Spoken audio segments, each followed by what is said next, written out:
Mengenai masalah ini terjadi perbedaan pendapat. Di sana pandangan di antara kalangan para ulama-ulama kita. Eh, Perhatikan perbedaan pandangan tersebut. Yang pertama ialah menurut Imam Abu Hanifah dan para pendukungnya dari kalangan murid-muridnya, yakni serta lain-lainnya, surat Al-Fatihah bukanlah suatu keharusan. Surat apa saja silakan malanasan dibaca di lalas sambayan. Dan itu dianggap telah mencukupi. Dan mereka menyampaikan, mereka berpendapat seperti ini dengan sebuah landasan dalam Al-Quran. Allah berfirman yang artinya, karena itu bacalah apa yang mudah bagi kalian dari Al-Quran. Di surat Al-Muzammil ayat 20 Allah berfirman, bacalah apa yang mudah bagi kalian dari Al-Quran.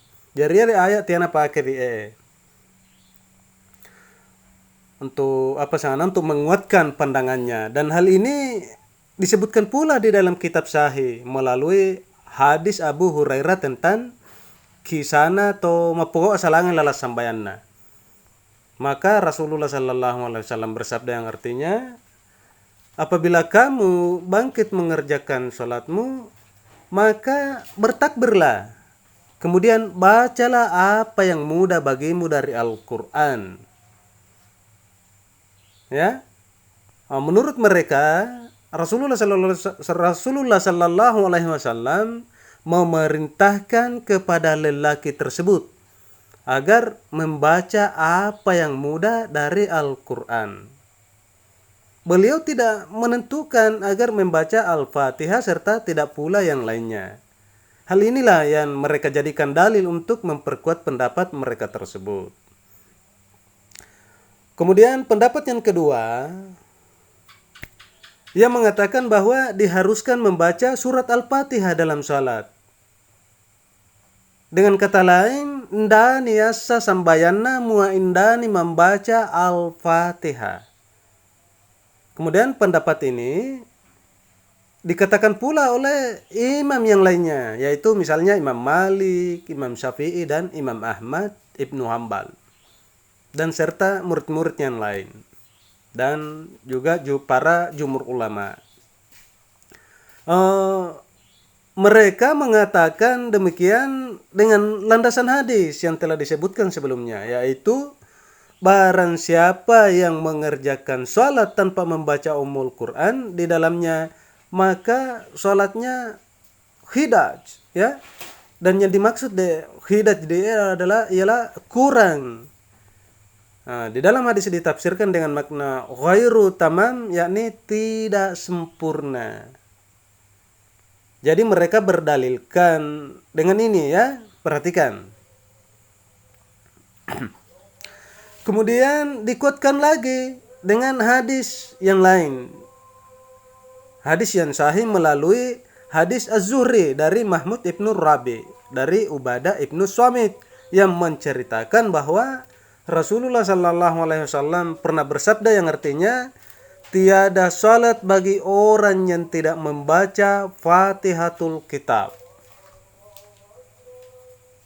Maksudnya, yakni ini salatnya tidak sah di dalam hadis sahih Ibnu Khuzaimah. Kemudian Ibnu Hibban disebutkan melalui Abu Hurairah radhiyallahu anhu yang menceritakan bahwa Rasulullah sallallahu alaihi wasallam telah bersabda, tidak cukup suatu salat yang di dalamnya tidak dibacakan Ummul Quran. Kemudian mengenai pembacaan Al-Fatihah di setiap rakaat sembahyang, mazhab Syafi'i dan segolongan orang dari kalangan ahlu ilmi mengatakan bahwa wajib membaca surat Al-Fatihah dalam setiap rakaat. Akan tetapi menurut yang lainnya, sesungguhnya yang diwajibkan hanyalah membaca surat Al-Fatihah pada sebagian dari rakaat-rakaatnya. Misalnya Al-Hasan dan juga para ulama-ulama Basra. Kebanyakan dari ulama Basra mengatakan sesungguhnya diwajibkan membaca surat Al-Fatihah hanya dalam satu rakaat dari salat saja. Hanya satu rakaat dari salat. Karena berpegang kepada makna mutlak dari hadis yang menyatakan tidak ada salat bagi orang yang tidak membaca Fatihatul Kitab.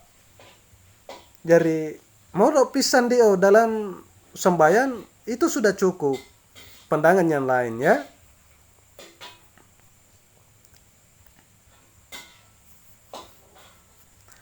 Akan tetapi Imam Abu Hanifah, anak-anak guruna seperti As-Syauri dan Al-Auza'i mengatakan bahwa bacaan Al-Fatihah bukan merupakan suatu ketentuan ya. Tanya suatu ketentuan. Bahkan seandainya seseorang membaca surat lainnya pun itu sudah dianggap cukup. Dan itu berdasarkan firman Allah Subhanahu wa taala yang kami sampaikan tadi, yang artinya bacalah apa yang mudah bagi kalian dari Al-Quran. Jadi bacalah apa yang mudah bagi kalian dari Al-Quran.